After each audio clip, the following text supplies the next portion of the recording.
obsessing over someone mid because they gave you love no one else did. The second I feel dopamine towards anything, like my addictive personality takes over and I don't have sight of the world anymore or of myself. Like I lose myself. Like I lose my personality and my values and what is true to me.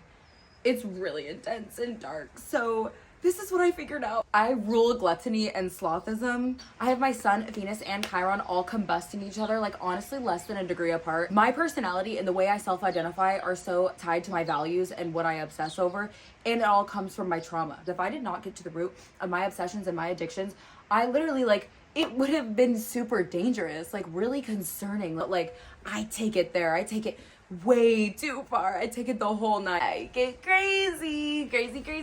For me, since I've had no self-esteem my whole life, really me walking through the world, the best way to explain it is like I've been walking through life skinned alive or burned alive. So like everything hurts 24/7, so I'm doing anything to put on as many band-aids and masks all over my body because I'm in so much pain all the time. So your brain is looking for the feeling of comfort and validation when you think of someone. And so yeah, like literally since I hated myself so much and I had such low self-esteem, all I could do was obsess. I literally went to 7-Eleven 3 times a day. Anyone, if you know, you know. Oh my god, if you know, you know. But like Slurpees were my life. Like I would cry, like I would throw tantrums. I need a slushie.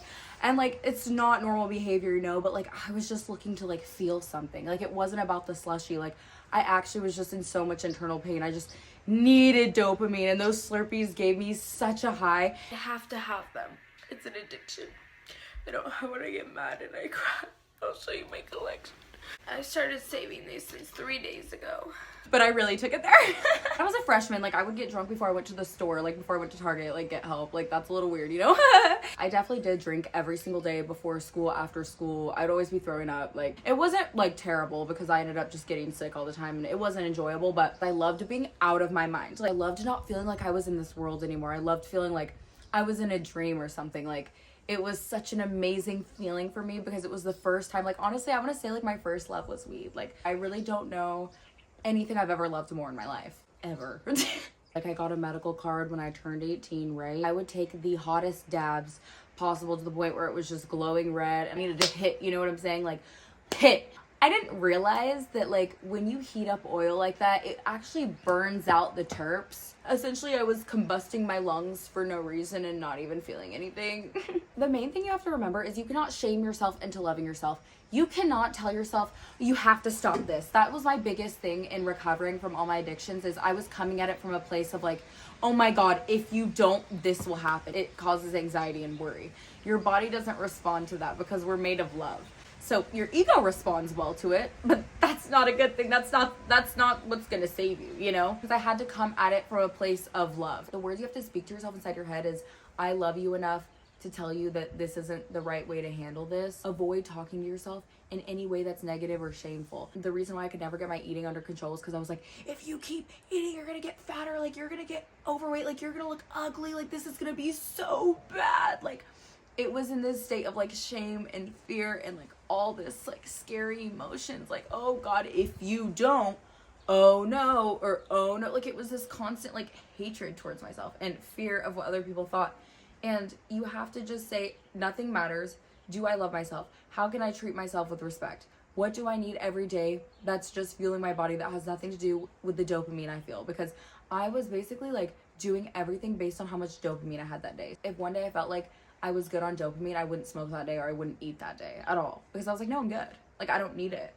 And then on the days that I felt like emotionally I needed some extra help, I would give into my vices, you know? But I realized that like, if I were to just deal with the emotion, I wouldn't be going back and forth between vices and like sobriety, you know? It's not fun, it's not easy, but it's everlasting happiness. Like I found everlasting happiness because I gave everything up. And now I found freedom on my own. It's more than possible for you to get there. It's more than possible for you to be okay with your life with having nothing. And I know it seems impossible. Believe me, I know better than anyone.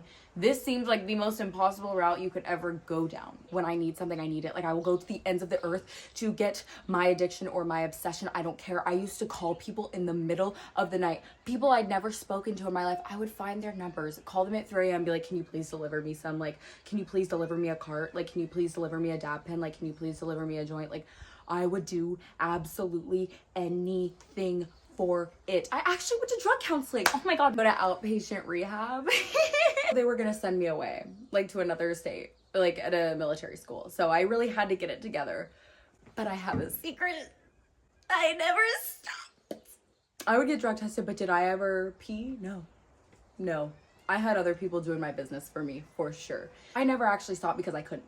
My voids and my wounds are just like so huge. They're like impossible to fill. And I have to go to crazy extents to fill them. And then once they're full, I break. Healing myself has just been survival. There's so many consequences that come from filling your voids. And I just kept hitting the wall. I kept hitting the wall. I kept hitting the ocean floor. I kept hitting rock bottom. I'm not saying you can't smoke every once in a while. I'm not saying you can't have a drink. Like, whenever I talk about these things, I know I say them very intensely, but it's like, it's okay if you have these little vices, right? But not when you need them. Like, everything should be something you want to do and not something you need to do.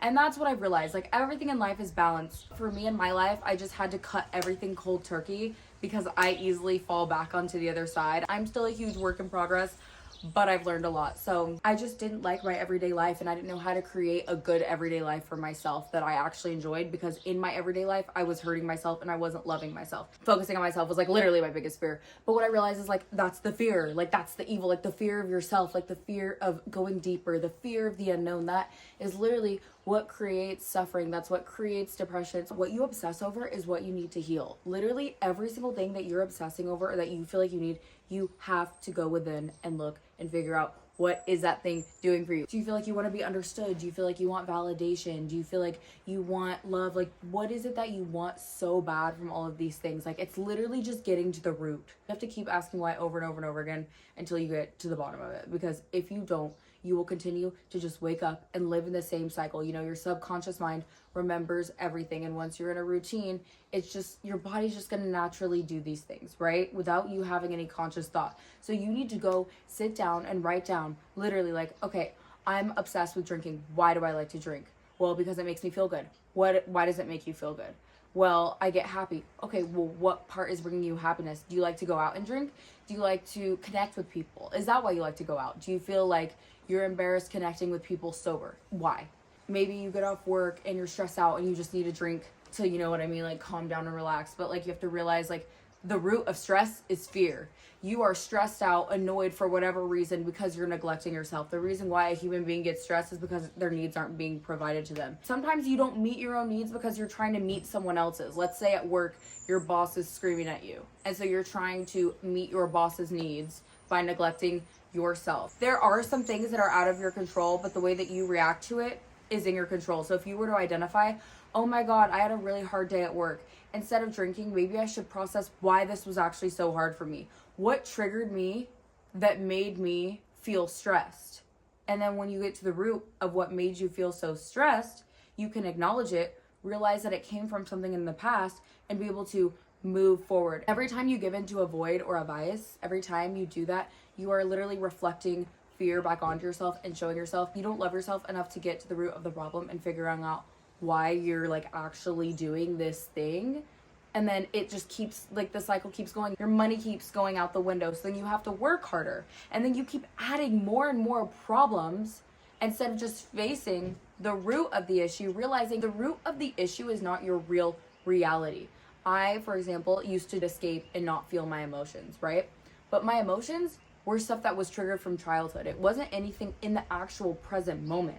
So I was running from the present moment because I was running from the past, which is why it's so important to rewrite your past. I felt rejected in my past, right? From my childhood. But what I had to realize is that was my perception. And maybe that is exactly what happened in the reality. But if I continue to live my reality feeling rejected, then that only hurts me moving forward, because every situation that I perceive moving forward is going to feel like rejection. So at work, if someone tells me what to do, I'm going to be like, do they just like not think that I'm good enough already? Like, I take it personally because I didn't address something from the past. So then my life in the present is constantly stuck. I cannot enter the future in a new future mindset because I'm still feeling rejected from the past. Your emotions stay with you if you're not destroying them, if you're not abolishing them and acknowledging them. You continue to just stay in the cycle of feeling, reacting. Like, you have to go deeper to make change, and it's so uncomfortable. It sucks. It's painful. It's work no one wants to do. Obviously, everyone wants to just have fun all day. Like, duh, that's what I did forever. But the true magic comes from within. And no magic is cooler than yourself. Untitled 07, love won't get you high as this, drugs won't get you high as this, fame won't get you high as this, shames won't get you high as this, juice won't get you high as this, crew won't get you high as this. Literally, nothing external from you will ever compare to the feeling that you will feel inside when you actually get to the root of your emotions and start moving through them and making changes. It is the wildest experience someone can go through, and everyone literally deserves it. Do things that are crazy. Do things that are new. They are scary. Like, I didn't come to Earth to just like sit around and go on my phone. Like, that scares me so bad. You know what I'm saying? Like, I want to go. Like, I want to go do something. Like, yes, going on my phone is so much fun and I do love it. But like, at the same time, like, I just hate feeling like I didn't do something. Like, I wasn't moving forward. Like, we need to move forward. We have to create change, you know? So I never thought I would not have an addiction or an obsession. Actually, that's a lie. I have been super addicted to hula hooping recently, which I've been trying to like, honestly, like, go in doses with the hula hoop because that has been like a lot for me. But I had to realize what made me happy so I could replace the vices with healthy things that were like happy things, right? There were so many days and years taken from me that I took from myself because I just didn't feel comfortable existing in reality, being perceived by other people because I hated myself so much. Everything that I've done that has ever scared me has only brought me happiness. So you have to pay a price for freedom. You have to pay a price for being in the frequency of love. The price you have to pay is fear. If you find out someone's obsessed with you, do not take that as gas to your head. You have all this pride, right? You're taking someone's perception of you and making yourself feel better, or putting yourself on a pedestal because you think you're better, will keep you in the same place. Because if you're convinced that your life is good, even though you're not growing, you're not going to keep growing. And human beings need to grow and evolve in order to feel happy. You have to try to do new things all the time that break what you know, because if you're not constantly evolving and growing and changing your life, you will stay stuck and depressed. Like, human beings need to be challenged. That's why we're here, is to create. We are creators. So if you catch yourself being more of a consumer, that's when you're gonna fall apart. Make sure you're always giving and receiving equal intake. You're creating and consuming equally, because the second you start consuming more than you're creating, things start going south. So stop obsessing and start addressing.